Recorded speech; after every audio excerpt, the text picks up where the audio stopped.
Okay, hi everyone, welcome back. And in this update, we are going to check out XLM's chart, and a lot has happened since we talked about XLM in the previous update. Because if you remember, the last time that we talked about XLM, I think we were right in here and we were saying we need to see two things in the short term in order to be very optimistic. Number one, from these areas, we have to see a consolidation pattern followed by another move up. And number two, we have to get a break of this important level right in here between, let's say, 41 to about 42.5 cents in order for us to be able to say, you know what, maybe this is actually a double bottom structure, which is a great sign suggesting number one, the bottom is in, and number two, our move up from here is going to continue. And I think we talked about the potential targets right in here about 49.5 cents, and we said this can be the first target, but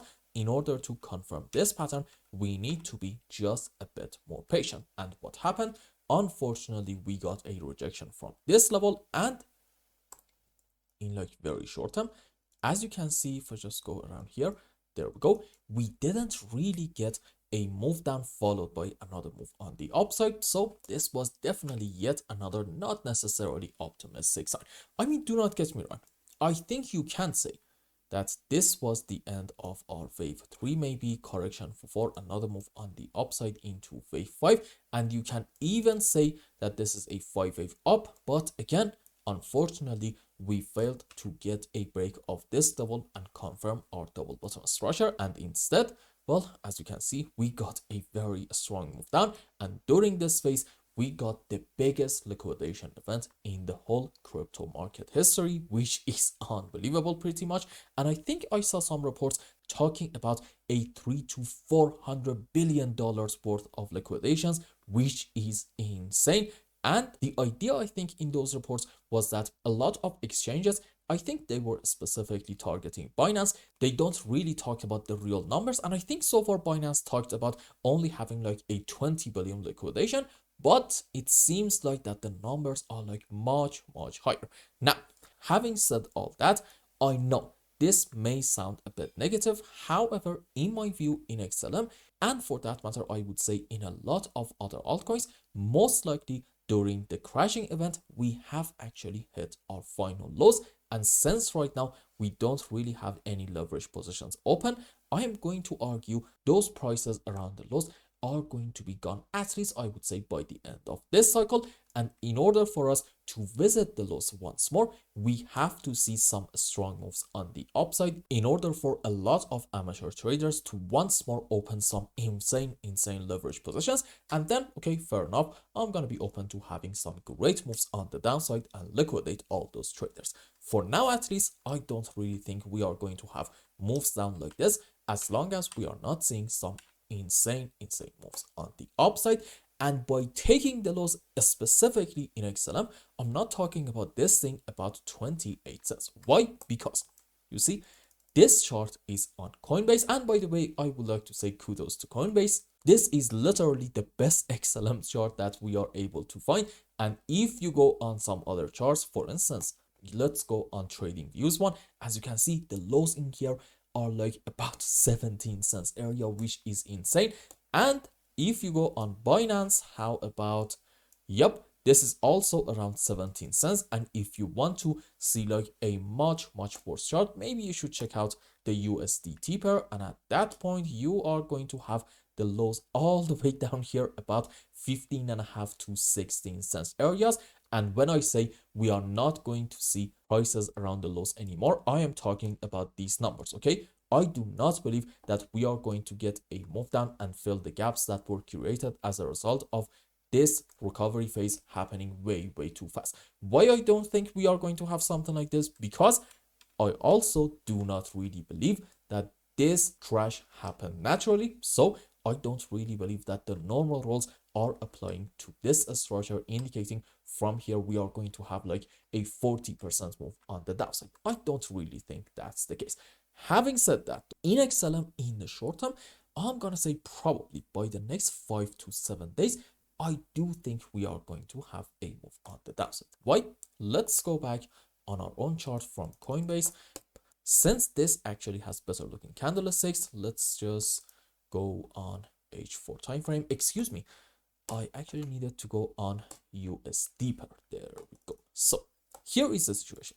In XLM, sure, we did get a break of this level, and right now seems like we are at least in this area failing to reclaim it a little bit, and that might cause maybe another move down.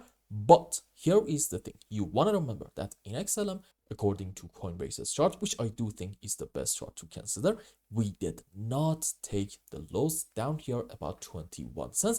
And I still believe compared to this insane move on the upside, we do have kind of a slow and choppy move down. So how about this?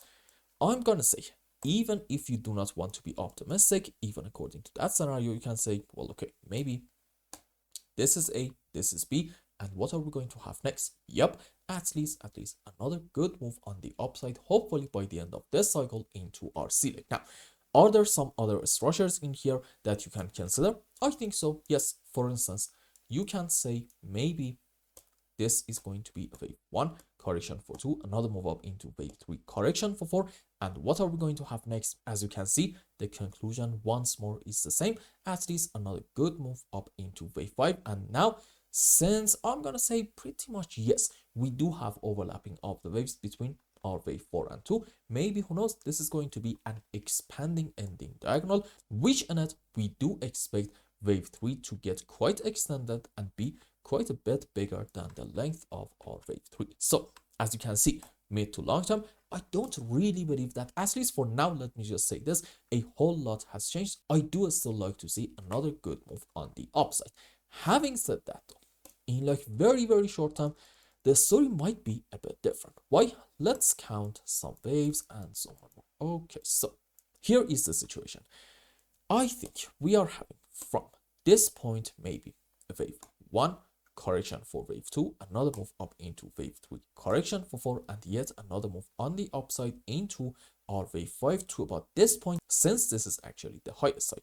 Also, in this initial bounce, if you go on some lower time frames, you are able to find a 5 wave. So you can consider 2 different counts in here.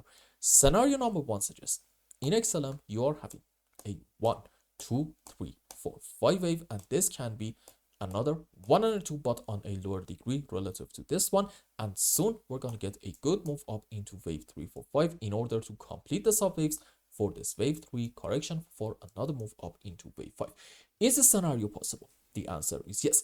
Is it likely though? I don't really think so. And in my view, we are probably in here having the sub waves for an ABC zigzag, which is going to get confirmed the moment that we get one more small move down in order to take this important slow down here about, let's say, 31 cents. In other words, if we get another 5% move down, it is going to be confirmed that off of the lows to about the highs, we do not really have a 5 wave. Instead, odds are this is just an ABC, and our move down is going to continue just a little bit more. Now, having said that, I don't really believe that in XLM, even assuming that this is an ABC zigzag, we are going to go down big time and take the lowest slow down here about 28 cents. Why is that? You see, usually in our last leg down in any chart from any market, we are able to find a 5 wave. And in case that for your wave 3, at the end of it, you are going to have a massive liquidation event, you are allowed to consider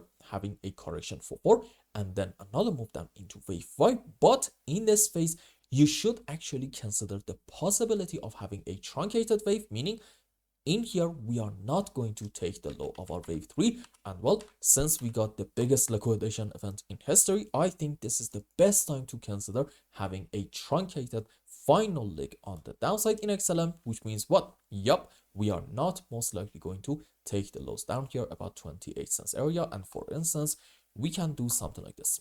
This can be a wave 1, 2, 3, 4, and we can have at least another move down in the short term into wave 5. But maybe from these areas around the 30 cents region, we are going to have a bounce back, and we are going to confirm that, you know what, this is going to be indeed the final move on the downside, the low of our correction. And the first bullish sign, I guess, in XLM could be reclaiming this very important level, which the lower band of it is about 35.5 and the higher band of it is around 36.5 cents. And since we got a rejection from it right in here. Well, okay, reclaiming it can be definitely an optimistic sign, suggesting, yep, we are probably done going down. And I do think this scenario is going to play out.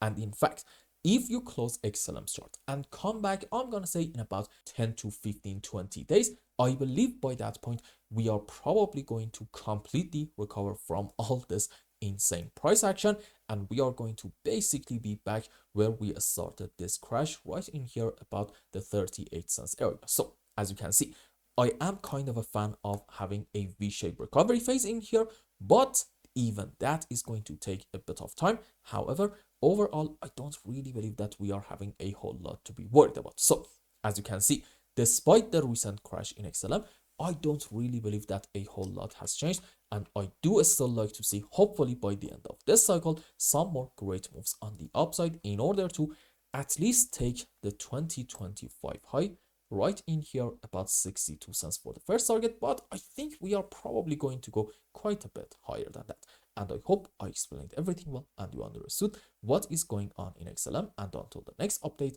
I hope you have a wonderful time. Goodbye.